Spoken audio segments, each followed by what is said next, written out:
Hello friends, I'm Dara from Magenta Otter Travels, and I'm back in the kitchen again for another installment of my series Britain at Home, in which I attempt to make for the first time some of my favorite British foods, right here in my kitchen in Texas.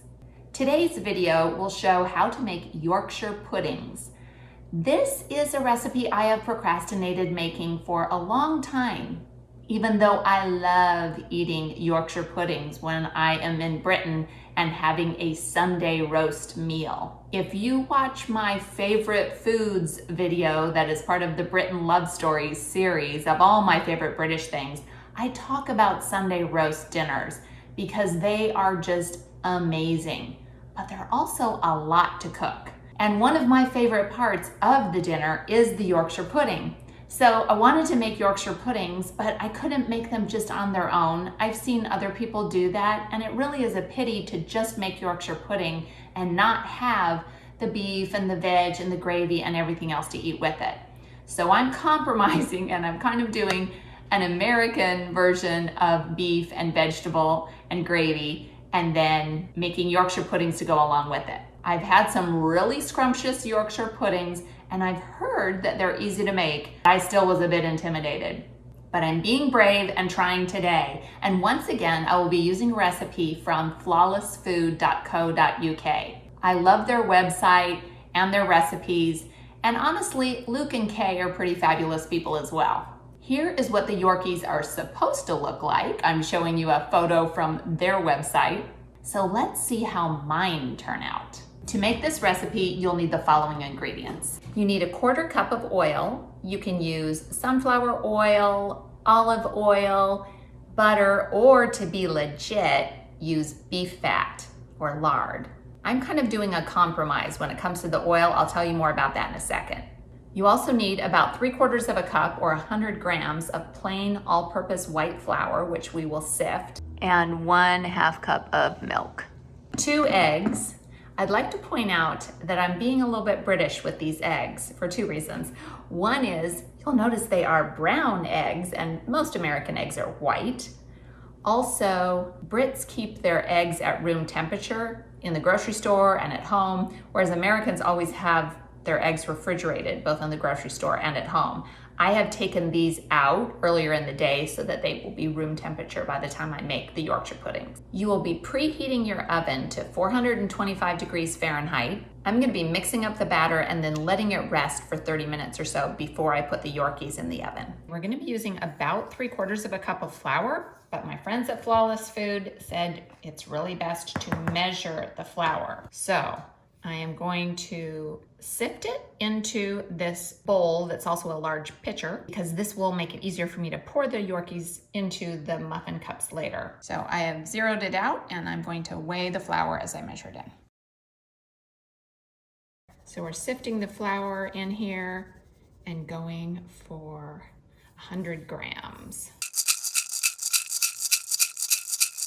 Now we have our 100 grams of flour. So we put in our 2 eggs, and then we add in the 1/2 cup of milk, a little bit of sea salt, a little bit of black pepper.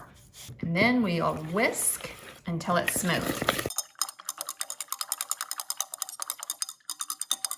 We'll just leave that to sit for 30 minutes or so while we get the pan ready and get ready to bake the Yorkies. I have a surprise for you. In addition to making these Yorkshire puddings, I will also be making American-style popovers, which are kind of like Yorkshire puddings, but different.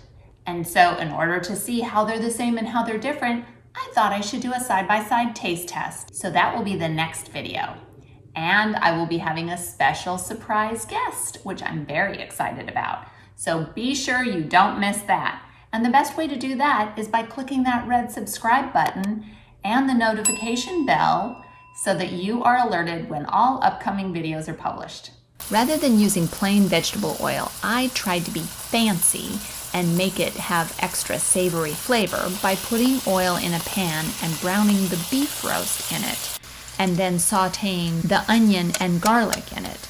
I then drained off a 1/4 cup of that oil with all the tasty bits in it.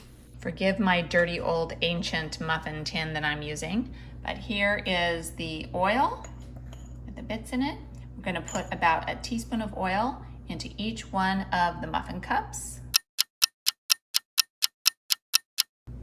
Okay, this is the hard part. Carefully take the really hot oil out of the oven, and then you must confidently pour the batter into the muffin tins, a little more than half in each tin. You can't vacillate here because then the Yorkies won't rise properly. And here's the epic fail. It was supposed to make 12 and I poured too much in there. Oh well. My first time, we knew something was gonna happen. This is not what they're supposed to look like at all. They are supposed to be a lot more brown, and at 15 minutes, which was as long as they were supposed to cook, they were really pale. So I put them in another 4 or 5 minutes. They got a little bit browner, but they still don't look right at all. I think I overfilled these cups down here, but let me try tasting one and see how they taste. Okay, here's my plate of food with the potatoes and carrots and beef and the Yorkie and lots of gravy. Okay, here's my beef roast dinner with veg and a Yorkshire, and I'm gonna take a bite. They don't look the way they're supposed to, but let's see how they taste. Oh, the gravy I made is really good. Even though it doesn't look great, once you eat it with a bite of the beef and the gravy, it actually tastes pretty good. And it is crispy on the outside. It's just pretty kind of eggy and not as puffed up as it should be. I did not expect perfection on the first try. I did not get it, but at least it tastes pretty good. Well, with me making all these things that I'd never made before, we were bound to have a fail or two. At least the Yorkshires tasted good. Be sure to check out the other videos in the series, as well as other Magenta Otter fun. Thanks so much for watching, and do something good in the world today.